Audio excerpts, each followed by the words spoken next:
রাজভবন এবং যাদবপুর বিশ্ববিদ্যালয়ে সদ্য অপসারিত অস্থায়ী উপাচার্য বুদ্ধদেব সাউয়ের মধ্যে টানাপোড়েনের আবহেই নয়া পদক্ষেপ করলেন রাজ্যপাল সিভি আনন্দ বোস। রাজ্যের সমস্ত বিশ্ববিদ্যালয়ের ভারপ্রাপ্ত উপাচার্যকে জরুরি বৈঠকে ডাকলেন রাজ্যপাল তথা আচার্য। পাশাপাশি আরও একটি বৈঠকের জন্য একটি এমার্জেন্সি টাস্ক ফোর্সকে বিশ্ববিদ্যালয় মঞ্জুরি কমিশনে পাঠানো হচ্ছে। রবিবার যাদবপুর বিশ্ববিদ্যালয়ের সমাবর্তন শেষে রাজ্যপালের আবার একটি পদক্ষেপ নিয়ে শুরু হয়েছে শোরগোল। অন্যদিকে শিক্ষামন্ত্রী ব্রাত্য বসুর কটাক্ষ, উনি আস্তে আস্তে কালিদাস হইয়া উঠিতেছেন, যে গাছের ডালে বসেছেন সেটাই কাটতে চাইছেন। শনিবার রাতে যাদবপুর বিশ্ববিদ্যালয়ের অন্তর্বর্তী উপাচার্যের পদ থেকে বুদ্ধদেবকে সরিয়ে দেন রাজ্যপাল। তার কিছুক্ষণ পর নাটকীয়ভাবে তাকে পুনর্বহাল করে রাজ্যের উচ্চশিক্ষা দপ্তর। সমাবর্তনের জন্য এই সিদ্ধান্ত নেওয়া হয়। রাজ্যপালকে তোপ দেখে শিক্ষামন্ত্রী ব্রাত্য বসু বলেন, দেখে শুনে মনে হচ্ছে উনি রাজ্যের উচ্চশিক্ষা ব্যবস্থাকে ধ্বংস করতে নেমেছেন। যে কারণে উনি শুধু নির্বাচিত রাজ্য সরকারের পরামর্শ মানছেন না তাই নয়, সর্বোচ্চ আদালতের নিম্নবর্তী রায়কেও অশ্রদ্ধা করছেন।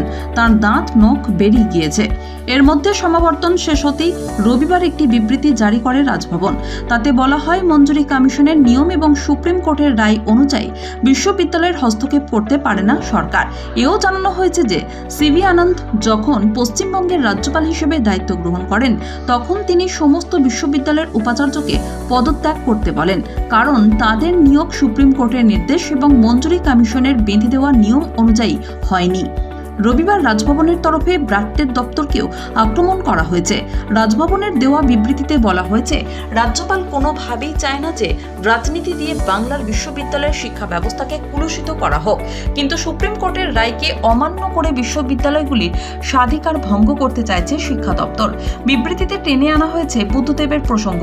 রাজ্যপালের দাবি, তিনি স্টুডেন্ট ফার্স্ট পন্থা অবলম্বন করছেন, তাই আইন লঙ্ঘন করায় বুদ্ধদেবকে যাদবপুর বিশ্ববিদ্যালয়ের অন্তর্বর্তী উপাচার্যের পদ থেকে সরিয়ে দিয়েছেন। কোন আইন লঙ্ঘন করেছেন বুদ্ধদেব? রাজভবনের দাবি, বিশ্ববিদ্যালয়ের পড়ুয়াদের অনুরোধ সত্ত্বেও সমাবর্তন বাতিল করেননি রাজ্যপাল, কিন্তু তিনি সেই অনুমোদন দিতে পারেন কিনা তা নিয়ে বিশেষজ্ঞদের কাছে আইনি মতামত চান। অন্যথায় পড়ুয়াদের ডিগ্রিগুলি অবৈধ হয়ে যাবে, সেটা এড়াতে চান তিনি। অন্যদিকে বুদ্ধদেব সমাবর্তনের আয়োজন করে ফেলেন। পাশাপাশি কলকাতা এসেও যাদবপুর বিশ্ববিদ্যালয়ের সমাবর্তনে যোগ দিতে অস্বীকার করেছেন ইউজিসি চেয়ারম্যান অধ্যাপক জগদীশ। সেটাও ওই বিবৃতিতে তুলে ধরেছেন আচার্য। এর পাল্টা শিক্ষামন্ত্রী কটাক্ষ করেছেন আচার্য তথা রাজ্যপালকে। সাংবাদিক বৈঠকে ব্রাত্য বলেন, উনি তো সারাক্ষণই তদন্তের মধ্যে যাচ্ছেন। তিনি নিজেই নিয়োগ করছেন, নিজেই বরখাস্ত করছেন, আবার নিজেই তদন্তের নির্দেশ দিয়েছেন। এটা উচ্চ শিক্ষার পক্ষে অত্যন্ত বিপজ্জনক। তার সংযোজন, আমরা চেয়ে এসেছি যে সমাবর্তনটা হোক। তিনি বোসের পদক্ষেপের পিছনে কেন্দ্রীয় পরিকল্পনা দেখছেন। ব্রাত্যের কথায় একটা সুপরিকল্পিত ষড়যন্ত্র করছেন। পাশাপাশি তার দাবি, তারা আইন অনুযায়ী কাজ করছেন, কিন্তু আচার্যকে আমন্ত্রণ করা সত্ত্বেও তিনি সমাবর্তনে যাননি। অন্তর্বর্তীকালীন উপাচার্যদের উদ্দেশ্যে ব্রাত্যের বার্তা, পান থেকে চুন খসলেই ওর গলা ধাক্কা খেতে হবে, তাই ওদের বলবো ওর মুখে পদত্যাগপত্র ছুড়ে দিয়ে চলে আসুন।